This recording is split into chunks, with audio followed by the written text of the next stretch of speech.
Good morning बच्चों, कैसे हो आप लोग? आई होप अच्छे होंगे। आज हम लोग चैप्टर 3 करने वाले, कॉस्टिंग का चैप्टर 3, कॉस्टिंग का चैप्टर 3 ओवरहेड देखते हैं। Chapter 3 overhead. ओवरहेड जो चैप्टर है इसको समझना बहुत ही इंपॉर्टेंट है, बहुत ही 5 मार्क्स का चैप्टर है, बहुत आसान चैप्टर है, ज्यादा इससे सम्स वगैरह नहीं पूछता है, एमसीक्यू और एसएक्यू पूछता है। 1 मार्क्स का एमसीक्यू शायद 2 या 3 दे दे, और एसएक्यू 3, 5 मार्क्स का चैप्टर है। तो सबसे पहले इसको समझते हैं, इसमें है क्या, पढ़ना क्या है। आप जानते हैं कॉस्टिंग का चैप्टर 3 जो ओवरहेड है, इसमें कॉस्टिंग यानी किसी भी प्रोडक्ट का जो मैन्युफैक्चरिंग कॉस्ट होता है उसको समझते हैं सबसे पहले। तो मैन्युफैक्चरिंग कॉस्ट किसका, अगर मैन्युफैक्चरिंग कॉस्ट किसी भी चीज का कॉस्ट तैयार करते हैं तो उसमें 3 चीज बेसिकली देखते हैं। सबसे पहला देखते हैं मटेरियल, उसमें मटेरियल लगा होगा, लेबर लगा होगा, लेबर को कॉस्ट देना पड़ा होगा, और एक्सपेंस का भी कुछ एक्स्ट्रा खर्चा पर जो एक्सपेंस खर्चा आया होगा उसका भी। तो मटेरियल भी यहां दो टाइप से मटेरियल लगे होंगे, एक डायरेक्ट मटेरियल और एक इनडायरेक्ट मटेरियल। लेबर भी यहां पे 2 टाइप से लगे होंगे, कुछ ऐसे लेबर होंगे जो डायरेक्टली काम कर रहे होंगे मशीन के ऊपर, कुछ ऐसे होंगे जो मशीन से अलग रिलेटेड काम कर रहे होंगे। डायरेक्ट मटेरियल, डायरेक्ट लेबर भी होंगे, इनडायरेक्ट लेबर भी होंगे। एक्सपेंस भी 2 टाइप से होगा, एक डायरेक्ट एक्सपेंस और एक इनडायरेक्ट एक्सपेंस। ठीक है, तो यहां से सबसे पहले 11 क्लास में ये सब आपने पढ़ा होगा। तो डायरेक्ट मटेरियल, डायरेक्ट लेबर और डायरेक्ट एक्सपेंस, इन तीनों को अगर सम कर दिया जाए, जोड़ दिया जाए, तो जो बनता है डायरेक्ट मटेरियल, डायरेक्ट लेबर और डायरेक्ट एक्सपेंस को जोड़ने से जो बनता है उसको हम लोग क्या बोलते हैं, प्राइम कॉस्ट। प्राइम कॉस्ट बोलते हैं। ठीक है, तो ये चीज जानना था आप लोग। कॉस्ट शीट अगर बनाए होंगे तो कॉस्ट शीट क्लास 11 में बनाए होंगे, तो उसमें आप देखे होंगे नंबर ए में हम लोग रॉ मटेरियल कंज्यूम निकालते थे, opening stock of raw material, purchase of raw material, carriage वगैरह जो भी है, इसके बाद जो भी लगता था, इसके बाद लेस करते थे हम लोग closing stock of raw material. A number में जो भी आता था उसको बोलते हैं raw material consume, raw material consume निकलता था। इसके बाद बी नंबर लिखते थे हम लोग डायरेक्ट लेबर या direct expense, direct wages, direct labour या डायरेक्ट वेजेज इसको बोलते थे। इसके बाद सी नंबर हमारा डायरेक्ट एक्सपेंस आता था। तो इन तीनों को जोड़ने से हमारा जो निकलता था उसको क्या बोलते थे, प्राइम कॉस्ट, प्राइम कॉस्ट। ठीक है, इसके बाद से नीचे जितना डी नंबर से वर्क कॉस्ट, फैक्ट्री ओवरहेड, जो भी होता था, कॉस्ट ऑफ गुड्स सोल्ड वगैरह जो भी निकालते थे हम लोग, ठीक है ना, फिनिश गुड्स वगैरह जो भी है, इससे नीचे जितना भी होगा, इससे नीचे जो भी होगा, इससे नीचे प्राइम कॉस्ट से नीचे वर्क कॉस्ट वगैरह जो कुछ भी निकालते थे वो सब का सब इनडायरेक्ट कॉस्ट है, याद रहे। यानी प्राइम कॉस्ट के ऊपर वाले सब चीज जो है ना वो सब ही डायरेक्ट कॉस्ट है। ये सब जो है ना ये सब प्राइम कॉस्ट से ऊपर का निकलने वाला है, और उससे प्राइम कॉस्ट के नीचे में जितना है वो सब क्या है, इनडायरेक्ट कॉस्ट, इनडायरेक्ट कॉस्ट। ठीक है ना, इनडायरेक्ट कॉस्ट। तो यहाँ पे देखते हैं इनडायरेक्ट मटेरियल और इनडायरेक्ट लेबर और इनडायरेक्ट एक्सपेंस, इसको चैप्टर में पढ़ना है। क्लास 11 में आपने डायरेक्ट के बारे में पढ़ा था, तो यहाँ पे अब हम लोग को नहीं पढ़ना डायरेक्ट। यहाँ पे सिर्फ 11 में पढ़ने के बाद यहाँ पे 12 में हम लोग अभी पढ़ेंगे जो चैप्टर में, वो है इनडायरेक्ट। ठीक है, indirect material, indirect labour, indirect expense, इन तीनों को अगर जोड़ दिया जाए तो इससे जो बनता है उसको बोलते हैं हम लोग ओवरहेड। ठीक है, लेकिन यहाँ डायरेक्ट और डायरेक्ट तीनों को जोड़ने से क्या बना था, प्राइम कॉस्ट। ये हम लोग को नहीं जानना है प्राइम कॉस्ट का, हम लोग को जानना है, नया चैप्टर है ओवरहेड। तो indirect material, indirect labour, indirect expense, इन तीनों को सम करने के बाद क्या बनता है, ओवरहेड, यानी ओवरहेड। अब हम लोग ओवरहेड को तो समझ गए कि ओवरहेड एक्स्ट्रा खर्चा क्या होता है। आप लोग तो सोच ही रहे होंगे कि किसी भी कंपनी के पीछे यहाँ पे हम लोग डायरेक्ट मटेरियल लिखे, वो डायरेक्ट मटेरियल क्या है, डायरेक्ट लेबर क्या है और डायरेक्ट एक्सपेंस क्या है। इसके बाद सर आप थोड़ा इनडायरेक्ट वाले भी समझा देंगे। एक दो एग्जांपल लेते हैं। डायरेक्ट को उसको बोलते हैं हम लोग, डायरेक्ट खर्चा उसको बोलते हैं जो हमारा प्रोडक्ट के पीछे में, प्रोडक्ट के ऊपर में लगा रहे, जो हमारा प्रोडक्ट को ऊपर में लगा रहे, यानी जो दिखाई दे। जैसे कहने का मतलब अगर फैन है तो ये जैसे पेन ले लीजिए, इस पेन में हमारा मटेरियल लगा हुआ सब दिख रहा है, प्लास्टिक वगैरह लगा हुआ है, इंक है, उसका जो आगे का नीफ है वो है, और इसके पीछे में हम लोग लेबलिंग करवाए हैं, ये सभी जो प्लास्टिक का कवर वगैरह है ये सब मटेरियल है, ठीक है। इसको कोई बनाया होगा, ये जो मटेरियल है कौन सा मटेरियल है, इनडायरेक्ट मटेरियल है, ठीक है ना, ये डायरेक्ट मटेरियल है, जो इसमें दिख रहा है वो सब डायरेक्ट मटेरियल है। अब इसके पीछे में इसको बनाने वाला कोई ना कोई होगा, कौन होगा, लेबर। वो जो लेबर बनाया होगा वो उसको डायरेक्ट लेबर बोलेंगे, और इस सामान के पीछे और भी खर्चे लगे होंगे, ठीक है ना, जैसे इसको लाना, जो इसके पीछे में जो कुछ भी लगाया गया है, ठीक है, वो सब क्या है, एक्सपेंस है, वो सब डायरेक्ट एक्सपेंस है। तो इन तीनों के अलावा भी और भी कुछ ऐसे हैं जो उस फैक्ट्री में पेन जब बन रहा था, जो मार्कर बन रहा था, उस वक्त सिर्फ यही मटेरियल नहीं आया होगा, इसके साथ साथ कुछ और भी मटेरियल आया होगा। जैसे इस मटेरियल को बनाने वाला जो मशीन होगा उसमें ग्रीस मोबिल तेल वगैरह डालने के लिए ऑयल, लुब्रिकेंट ऑयल वगैरह जो है वो भी आया होगा। क्या इसमें दिख रहा है वो ग्रीस मोबिल तेल? नहीं, ये जिस मशीन में बना है उस मशीन में होगा, उस मशीन में जरूर होगा, उसमें डालने के लिए आया था ताकि वो स्मूथली अच्छा से चल पाए और इसका काम अच्छा से चले। इसको अच्छा से स्मूथली काम कराने में इनडायरेक्ट वाला मदद किया इसको, इस मटेरियल को। तो वो भी मटेरियल आया था, लेकिन ये भी मटेरियल है, तो वो है इनडायरेक्ट मटेरियल जो इसको हेल्प कर रहा है, ठीक है, इसको हेल्प कर रहा है। अब रहा सवाल labour, direct labour, indirect labour. जो इसको बनाया है वो है डायरेक्ट लेबर, और कंपनी में प्यून और गार्ड और सुपरवाइजर, फोरमैन वगैरह तो होंगे देख रेख करने के लिए, अकाउंटेंट करने के लिए तो कुछ होंगे देख रेख करने के लिए, तो उस तरह से भी लेबर होंगे जो डायरेक्ट इसको बना नहीं रहे होंगे। मशीन के ऊपर जो बैठते हैं, मशीन पे जो बैठ करके मैन्युफैक्चरिंग करते हैं उसको डायरेक्ट लेबर बोलते हैं। और जो उनके अलावा भी और फैक्ट्री में अगर और भी होते हैं, गार्ड, सुपरवाइजर, जो फोरमैन वगैरह होते हैं, वो सबको इनडायरेक्ट लेबर बोलते हैं। वो सबको भी नौकरी पे रखा गया है, लेकिन मशीन पे बनाने के लिए नहीं रखा गया, इनकी देखरेख के लिए, इनकी सप्लाई अच्छा से रन कराने, स्मूथली काम कराने के लिए, तो उनको इनडायरेक्ट बोलते हैं। एक्सपेंस में भी उसी तरह से है, जैसे ट्रांसपोर्टेशन वगैरह जो है, फैक्ट्री रेंट वगैरह, ये सब है इनडायरेक्टली है, ठीक है। फैक्ट्री का खर्चा वगैरह जो कुछ भी आता है वो सब इनडायरेक्टली है। तो यहां तक आप लोगों को क्लियर है, ठीक है ना।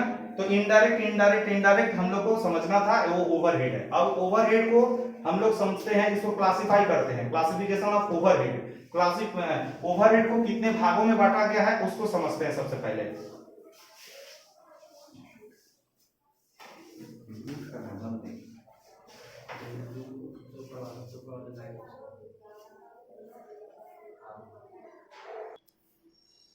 हाँ, तो देखते हैं क्लासिफिकेशन ऑफ ओवरहेड। ओवरहेड को कितने भागों में बांटा गया उसको सबसे पहले समझते हैं। देखते हैं ओवरहेड को हम लोग किसी भी फैक्ट्री में किसी भी काम काज को लेकर के तत्वों के अनुसार, यानी एलिमेंट वाइज बांट सकते हैं, या तो फंक्शनल काम काज के अकॉर्डिंग बांट सकते हैं, या तो बिहेवियर कैसा है उसका बिहेवियर कैसा है, बिहेवियर वाइज किसी भी खर्चा का बिहेवियर कैसा है, या नेचर वाइज उसको हम डिवाइड कर सकते हैं अलग। तो सबसे पहले समझते हैं एलिमेंट वाइज। एलिमेंट वाइज अभी हम आप लोग को जो समझाएं इनडायरेक्ट वाला ना, इनडायरेक्ट वाला ही होगा यहाँ पे बिहेवियर एलिमेंट वाइज में। यानी एलिमेंट वाले में क्या बताए थे, indirect material,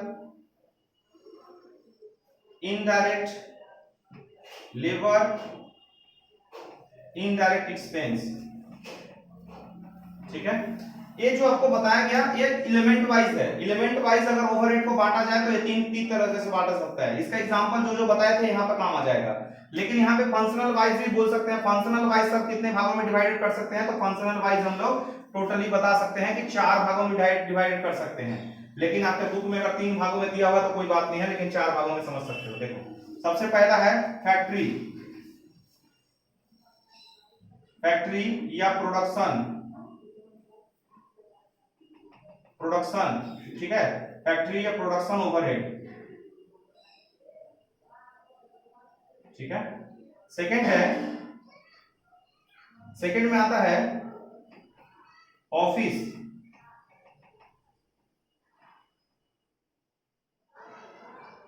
office and administrative, administration भी बोल सकते हो, एडमिनिस्ट्रेशन ओवरहेड। थर्ड है सेलिंग एंड डिस्ट्रीब्यूशन।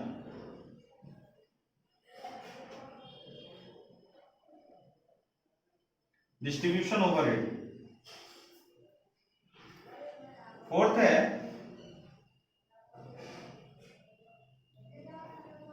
ठीक है, आप समझ रहे हो? ठीक है, दिख रहा है। और फोर्थ है रिसर्च एंड डेवलपमेंट।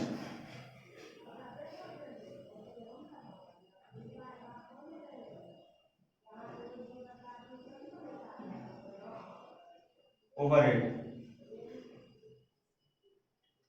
ठीक है,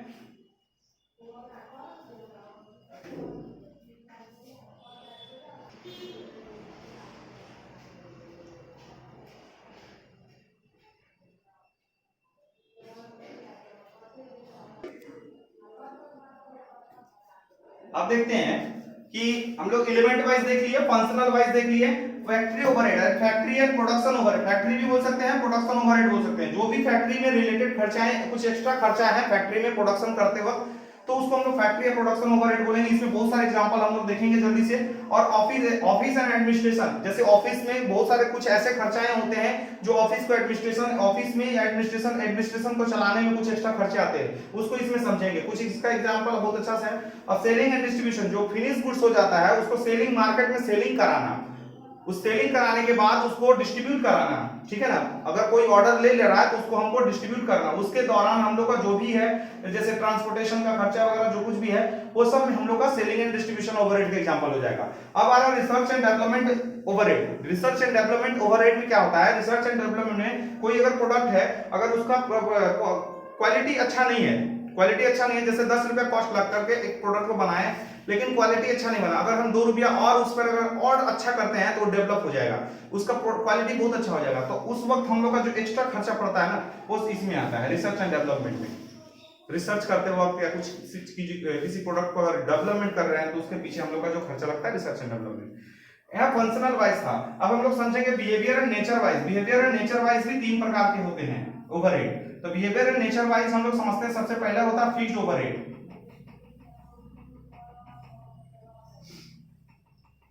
इसके बाद फिक्स्ड एंड ओवरहेड, इसके बाद वेरिएबल है, वेरिएबल ओवरहेड। इसके बाद है सेमी वेरिएबल, जिसको बोल सकते हैं fixed semi variable, semi overhead, fixed semi variable overhead. इसके बाद वेरिएबल सेमी ओवरहेड, ठीक है ना, सेमी वेरिएबल ओवरहेड। एक बार है सेमी फिक्स्ड ओवरहेड, जैसे इसको बोल सकते हैं सेमी लगा दिए, एक बार फिक्स्ड लिख सकते हैं ओवरहेड या सेमी वेरिएबल ओवरहेड, ठीक है। फिक्स्ड ओवरहेड, वेरिएबल ओवरहेड और सेमी वेरिएबल ओवरहेड या सेमी फिक्स्ड ओवरहेड, बात देखिए, ठीक है। यहां तक आप लोग क्लियर है? ये बिहेवियर वाइज है। इसका भी कुछ ऐसा प्रोडक्ट जिसका कॉस्ट हमेशा फिक्स्ड रहता है, जैसे फैक्ट्री का रेंट, एक महीने में फैक्ट्री का रेंट 5000 है तो अगला महीना में 5000 रहेगा, फिक्स्ड है, वो चेंज नहीं होगा। वेरिएबल का मतलब होता है जो थोड़ा बहुत स्लैब, इसके ग्राफ थोड़ा बहुत चेंज हो सकते हैं, जैसे कमीशन। कमीशन का मतलब क्या हुआ? जैसे अगर कोई हमारा मैनेजर है, कोई भी सेल्समैन है, अगर कमीशन पे काम करता है तो इस साल, इस मंथ में अगर कुछ उसका अच्छा सेलिंग नहीं हुआ तो कम कमीशन जाएगा, अगले मंथ में अगर अच्छा काम किया तो उसका बढ़ जाएगा। तो ये थोड़ा बहुत वेरिएबल करता है। और सेमी वेरिएबल और सेमी फिक्स्ड ओवरहेड जो है ना, ये दोनों का मिक्सअप है, थोड़ा बहुत ध्यान चलता है, ठीक है। तो यहां तक तो आप लोग समझ गए होंगे। बेसिकली इस चैप्टर में जो ओवरहेड है ना, ओवरहेड चैप्टर को इसी पे पूरा बनाया गया है, ठीक है। और इसी से एमसीक्यू और एससीक्यू पूछा जाता है, लॉन्ग क्वेश्चन और कुछ भी नहीं। अगर आप इतना समझ जाते हैं तो 5 नंबर में 5 नंबर बच्चे उठाते हैं। ये 5 नंबर कटने कोई देता नहीं है, ठीक है। पहला चैप्टर 10 नंबर का, दूसरा चैप्टर 25 नंबर का, तीसरा चैप्टर 5 नंबर का, ये आपका 40 नंबर। ये 5 नंबर तो कोई बच्चा जल्दी छोड़ता नहीं है, क्योंकि ये फॉरवर्ड का एकदम मुफ्त में मिलता है, क्योंकि पता है सबको कि एमसीक्यू एससीक्यू है, आसानी से मेरा 5 नंबर, ये चैप्टर इतना पढ़ने के बाद 5 नंबर फिक्स हो जाएगा, ठीक है। इसमें प्रैक्टिकल है नहीं। तो अब हम लोग इसी चीज को सबसे पहले समझते हैं एग्जांपल वाइज। इसका सबसे पहले डेफिनेशन भी पूछता है, जैसे इनडायरेक्ट मटेरियल किसे कहते हैं, इनडायरेक्ट मटेरियल क्या है, what do you mean by indirect material, given two example indirect labour cost, indirect labour cost क्या है। इसी तरह से हमारा यहाँ पूछा office and what do you mean by office and administration overhead, given two example of selling and distribution overhead, give two example of variable overhead, what do you mean by fixed overhead. इस तरह से कुछ भी कुछ definition पूछेगा या तो example पूछेगा, आपको बस इससे ज्यादा कुछ नहीं पूछेगा। और पूछ देगा कि क्लासिफाई फंक्शनल वाइज ओवरहेड, तो क्लासिफाई करके बताओ कि कितने कितने प्रकार के होते हैं, कि फंक्शनल वाइज से ओवरहेड को बांटा जाए तो कितने प्रकार से होते हैं। बस यही सब जानना है और कुछ नहीं है।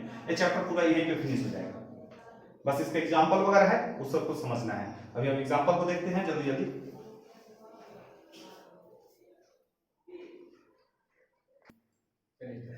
हाँ तो देखिए एलिमेंट वाइज जो है indirect material, indirect labour, indirect expense, इसका एग्जांपल अभी हम लोग जल्दी से देखते हैं। वैसे सबका एग्जांपल देखने वाले हैं। हम बता रहे हैं कि इनडायरेक्ट मटेरियल कुछ ऐसे मटेरियल जो हमारे फैक्ट्री में प्रोडक्शन मटेरियल है, डायरेक्ट मटेरियल जो इसमें लगा हुआ है वो सब डायरेक्ट मटेरियल, इसको हेल्प जो किया है, इसको मेन मटेरियल को यानी डायरेक्ट मटेरियल को हेल्प किया है, वो सब ये सभी मशीन में लगने वाले इनडायरेक्ट मटेरियल, जैसे fuel, lubricant oil, small tools for general use, जैसे लुब्रिकेंट नट बोल्ट वगैरह कसने के लिए, स्क्रू ड्राइवर, प्लास वगैरह वगैरह, तो ये सब इससे लगता है। कॉटन वेस्टेज पोंछने के लिए जो भी हमारा वेस्टेज कॉटन वगैरह सूती कपड़ा वगैरह लगता है, इस सब में आता है, इनडायरेक्ट मटेरियल है सब। इनडायरेक्ट लेबर को समझते हैं, सैलरी देते हैं फॉरमैन को, प्यून को, गार्ड को, सुपरवाइजर को, ये सब का जो सैलरी जाता है। मेन लेबर जो हमारा है ना फैक्ट्री में जो मशीन पे बैठा वो तो डायरेक्ट लेबर है, लेकिन इसके अलावा भी कुछ ऐसे वर्कर्स होते हैं जो हमारे फैक्ट्री में काम करते हैं लेकिन मशीन पे नहीं बैठते हैं, उनको हम लोग इनडायरेक्ट लेबर बोलते हैं। उनका एग्जांपल है सैलरी देते हैं, उनके पीछे जो खर्चा लगता है वो सब क्या, किसके पीछे, इनडायरेक्ट लेबर के पीछे जो कॉस्ट लगता है उसको इनडायरेक्ट, जैसे salary of foreman, peon, guard, supervisor, selling and distribution department में जो हमारा काम करता है उन लोगों को जो सैलरी देते हैं।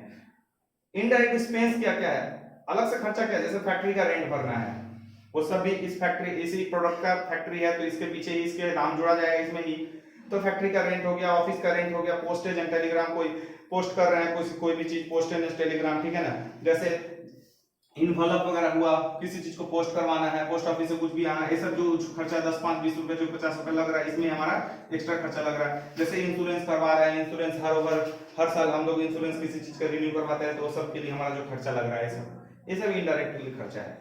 तो ये सब एलिमेंट वाइज हमने बता दिया। इसका डिफिनेशन भी पूछता है, इसका एग्जांपल भी पूछता है, डिफिनेशन और एग्जांपल हो जाएगा। Indirect material, indirect labour, indirect expense. अब हम लोग एलिमेंट वाइज हम लोग क्लियर कर लिए। अब हम लोग समझते हैं फंक्शनल वाइज। फंक्शनल वाइज में सबसे पहले ये लोग का एग्जांपल देख लेंगे जल्दी से, ठीक है। इसके बाद इसको नोट कीजिए जल्दी से, इसके बाद इसके पीछे चलते हैं हम लोग।